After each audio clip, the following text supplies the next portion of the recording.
हाँ दोस्तों, हमें पता है कि हम इंटरनेट पर दिखाई गई हर चीज पर विश्वास नहीं करते, लेकिन हमारी टेक्स्ट बुक्स का क्या, जो हमें बचपन से रटाई जा रही हैं। जी हाँ दोस्तों, बचपन से रटी रटाई चीजें भी कभी कभार गलत साबित हो जाती हैं। फिर चाहे वो ग्रेट वॉल ऑफ चाइना का स्पेस से दिखना हो या फिर जीनियस अल्बर्ट आइंस्टीन का स्कूल में मैथ में फेल हो जाना। इसलिए दोस्तों दिल थाम कर बैठिए, क्योंकि आज हम आपको उन झूठ के बारे में बताने वाले हैं जिन्हें आप सदियों से सच मानते आ रहे हैं। और अंत में जो सच्चाई हमने आपके सामने रखी है ना, उसे जानकर आप हंसी से लोटपोट हो जाएंगे। दोस्तों, अगर हम आपसे पूछें कि इजिप्ट में बना पिरामिड किसने बनाया था, तो हमें पता आप यही जवाब देंगे कि इजिप्ट में रहने वाले मजदूरों ने मेहनत करके इस पिरामिड को तैयार किया था। लेकिन हम आपके भ्रम को तोड़ते हुए ये कहना चाहते हैं कि बिल्कुल भी सच नहीं है। असल में इस पिरामिड को बनाने वाले ज्यादातर लोग मजदूर थे ही नहीं। जी हाँ, इस पिरामिड को बनाने के लिए एंशिएंट इजिप्ट की अच्छी खासी पॉपुलेशन ने अपना बढ़ चढ़कर योगदान दिया था, जहां करीब 85 सालों तक, जिसमें 2589 बीसी से लेकर 2504 बीसी का समय लगा। और इतने समय के अंतराल में इजिप्ट के रहने वाले लोगों ने अपना खून पसीना करके इस पिरामिड को तैयार किया था, ताकि वो अपने नेशनल आइकॉन को खड़ा कर सके। ऐसे में जो लोग इतने बड़े बड़े पत्थरों को नहीं उठा सकते थे, उन्होंने यहाँ पर काम करने वाले लोगों के लिए खाना, रहने और बाकी चीजों की व्यवस्था की। यानी कि हर इंसान ने अपने लेवल का काम किया, जिसमें कुछ लोग सिक्योरिटी के लिए काम करते थे, तो कुछ लोग भारी भरकम पत्थरों को जुटाने के लिए दूर दराज इलाकों में चले जाते थे, ताकि वो अपने नेशनल आइकॉन को खड़ा कर सके। ऐसे में दोस्तों उनकी मेहनत रंग लाई और ये पिरामिड वाकई में दुनिया भर में जाना जाता है। चलिए दोस्तों, अब आपके सबसे फेवरेट माइकल जैक्सन की बात करते हैं, क्योंकि इस बात से कोई इनकार नहीं कर सकता कि माइकल जैक्सन ने पॉप म्यूजिक में एक अलग ही मुकाम हासिल किया था, जहां ये सिंगर के साथ साथ एक बेहतरीन डांसर भी थे और इनके डांस मूव तो वाकई माशाल्लाह थे। ऐसे में उनका मून वॉक करने का जो स्टाइल था वो लोगों में बड़ा फेमस हुआ। पर अफसोस दोस्तों, आपको जानकर हैरानी होगी कि इस मून वॉक को माइकल जैक्सन ने इवेंट नहीं किया था। हालांकि उन्होंने इसे सबसे पहले 1983 में परफॉर्म किया था। पर दोस्तों असल में माइकल जैक्सन ने ये मून वॉक कैस्पर कैंडिडेट और कूली जैक्सन से सीखा था, जिन्होंने 1970 में इसे परफॉर्म कर दिया था। वहीं मार्शल मार्कियो ने भी इस मून वॉक को माइकल जैक्सन से पहले परफॉर्म कर दिया था, और इन सभी लोगों से पहले बिल बैले नाम के टैप डांसर ने भी इसे परफॉर्म किया था। ऐसे में ये बता पाना मुश्किल है कि इस मून वॉक को किसने इन्वेंट किया, लेकिन वो शख्स माइकल जैक्सन तो नहीं है। अब आप एक और सिर घुमा देने वाली बात सुनिए, क्योंकि आप लोगों ने कार्बन डेटिंग का नाम तो सुना ही होगा। अरे नहीं दोस्तों, ये टिंडर में राइट लेफ्ट स्वाइप करने वाली डेटिंग नहीं है, बल्कि एक ऐसा मेथड है जिसके जरिए एटमॉस्फेयर में कार्बन डाइऑक्साइड के चेंज होने पर चीजों की असली उम्र बताई जा सकती है। ऐसे में आर्कियोलॉजिस्ट कार्बन डेटिंग का इस्तेमाल करके ये पता लगाते हैं कि उनके द्वारा खोजी गई चीजें कितनी पुरानी है, और इसी वजह से हम भी आपको जितनी भी चीजों की जानकारी देते हैं उनकी उम्र कार्बन डेटिंग के हिसाब से ही होती है। और विलर्ड लिबी नाम के जिस प्रोफेसर ने कार्बन डेट्स का पता लगाया था, और इस काम के लिए उन्हें नोबेल प्राइज भी मिला था।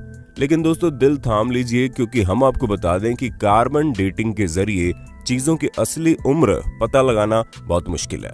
और ऐसा इसलिए क्योंकि हर जगह का एटमॉस्फेयर अलग अलग तरीके से चेंज होता है। हालांकि कुछ हद तक चीजें सही जा सकती है, लेकिन अब आप खुद सोचिए कि दो प्लांट हो, जिनमें से एक अमेरिका में हो और एक ग्रीनलैंड में, तो जाहिर सी बात है कि टेम्परेचर इफेक्ट की वजह से दोनों की ग्रोथ में काफी डिफरेंस आएगा।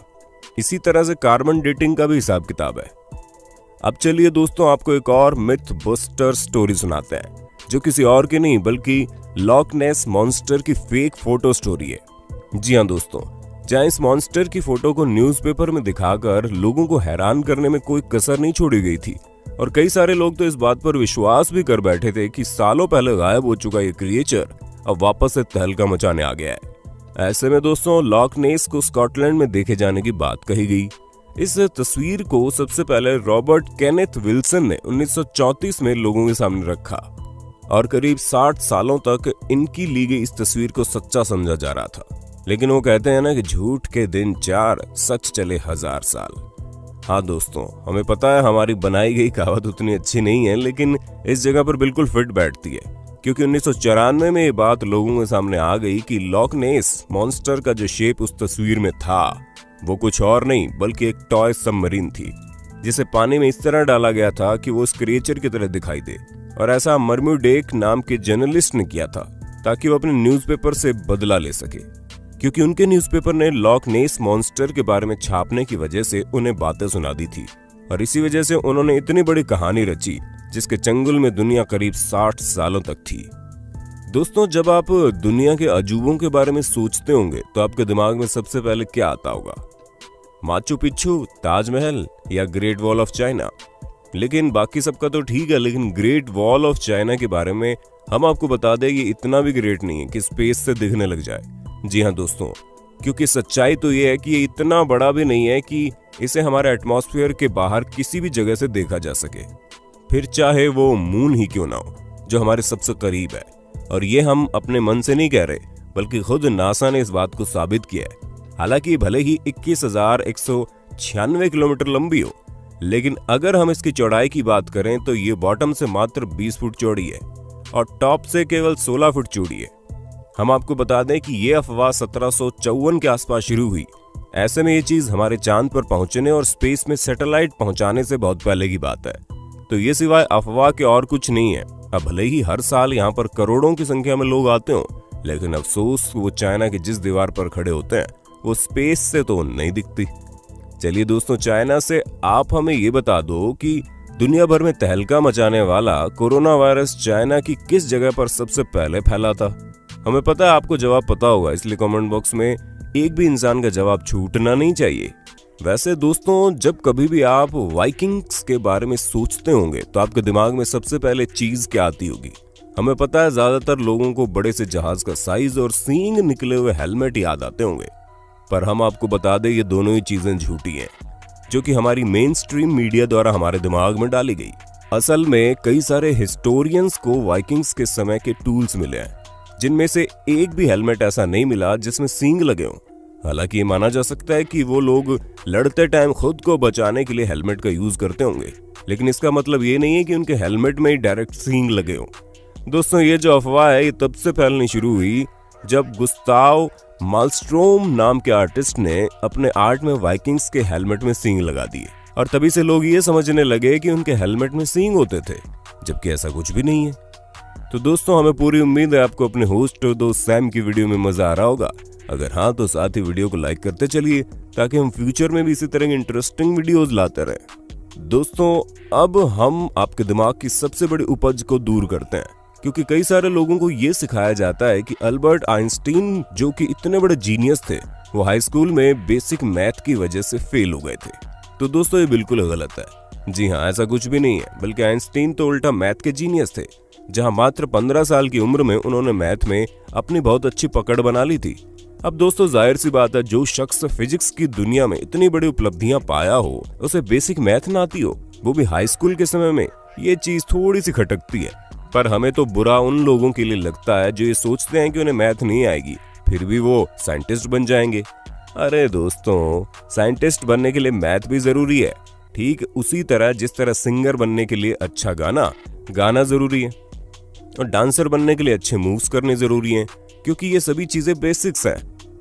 दोस्तों, हमें पता है आपको इस बारे में कुछ भी पता नहीं होगा, लेकिन हम आपको बता दें कि 19वीं सदी के मध्य में अमेरिका में एक बहुत बड़ी अफवाह चली थी, जहां पर सिगरेट बेचने वाली कंपनियां एडवर्टीजमेंट में कहती थीं कि सिगरेट सेहत के लिए अच्छी होती है। जी हाँ दोस्तों, हैरान मत होइए, एक्चुअल में ऐसा होता था क्योंकि कुछ कंपनियां ये तक कहती थी कि डेंटिस्ट खुद लोगों को सिगरेट पीने की सलाह देते हैं और ये सेहत के लिए बहुत अच्छी होती हैं, जिससे टेंशन वगैरह भी कम होता है। और इस तरह के कई सारे एड कैंपेन उस समय चल रहे थे, जिसकी वजह से अमेरिका के करीब 45% लोग सिगरेट की लत लगा चुके थे। हालांकि अभी भी अमेरिका में सिगरेट पीने वालों की कोई कमी नहीं है, लेकिन उस समय पूरे 45% लोग सिगरेट पीते थे, यानी कि करीब 7 करोड़ लोग तो केवल सिगरेट ही पिया करते थे। वो तो बाद में पता चला कि ये सेहत के लिए हानिकारक है, जिससे भगवान आपको अपने पास जल्दी बुला लेते हैं, और इसी वजह से लोगों ने मरने के डर के कारण सिगरेट को टाटा बाय बाय कहना जरूरी समझा। पर शायद अभी भी कुछ लोग इस बात को नहीं समझते हैं।